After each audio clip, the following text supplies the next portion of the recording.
আসসালামু আলাইকুম। সম্প্রতি একটা নিউজ বেশ ভাইরাল হয়েছে, সেটি হচ্ছে ছাত্র সংগঠনের যে আন্দোলন এটি সফল হওয়ার পরে অনেকেই নতুন নতুন দাবি দেওয়া নিয়ে পেশ হচ্ছেন। তার মধ্যে একটি অন্যতম দাবি হচ্ছে উমরার খরচ 40 থেকে 60 হাজারের মধ্যে নামিয়ে আনা এবং হজের খরচ 3 লাখের মধ্যে নামিয়ে আনা।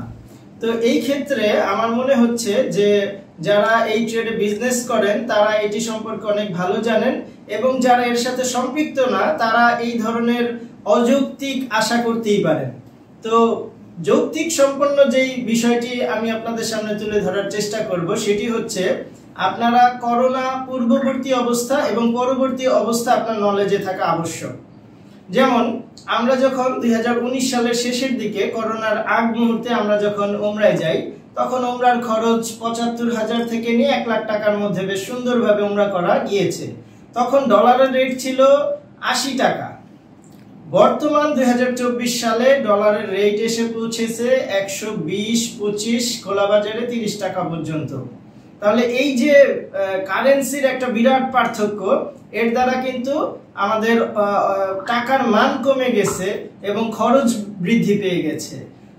এর ছাড়াও আরেকটা গুরুত্বপূর্ণ বিষয় হচ্ছে আমাদের মোস্ট অফ দা খরচ সৌদির সাথে সম্পৃক্ত, অর্থাৎ ওখানকার পেমেন্টের সাথে সম্পর্ক। যেমন হোটেল করা, ভিসা করা, এরকম ওখানকার ট্রান্সপোর্ট সুবিধা নেওয়া, হজের মৌসুমে ওখানকার বাড়ি ভাড়া করা ইত্যাদি সব ধরনের বিষয় সৌদির সাথে সম্পৃক্ত। আমাদের বাংলাদেশের সাথে সম্পর্কিত গুরুত্বপূর্ণ বিষয় হচ্ছে বিমানের টিকিট। বিমানের টিকিটের যদি আপনার এই জায়গাটাতে যদি সিন্ডিকেট রোধ করা যায়, বিমানের টিকিটটা সাশ্রয়ী করা যায়, সেক্ষেত্রে একমাত্র এই একটা খাতে আপনার টাকা কমানো সম্ভব।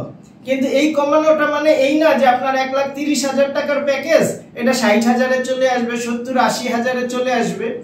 সর্বোচ্চ এটা 20-30 হাজার টাকার ডিফারেন্স হইতে পারে উমরার ক্ষেত্রে। এবং হজের ক্ষেত্রেও এরকম খরচটা মোটামুটি যা আছে তার থেকে বিমান ফেয়ার ব্যতীত অন্যান্য অংশে খুব একটা কমানো সম্ভব না।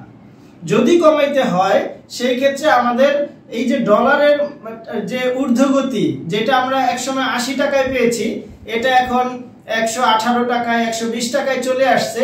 এই রেশিওটা কমে আনতে হবে, আমাদের টাকার মানকে আরো উপরের দিকে নিয়ে যেতে হবে, তাহলেই কেবল সম্ভব। আশা করি অল্প পরিসরে কিছুটা বুঝাতে পেরেছি। আরো লম্বা কথা আছে, যারা বিজনেস করেন তারা ভালো করতে পারবেন। আসসালামু আলাইকুম।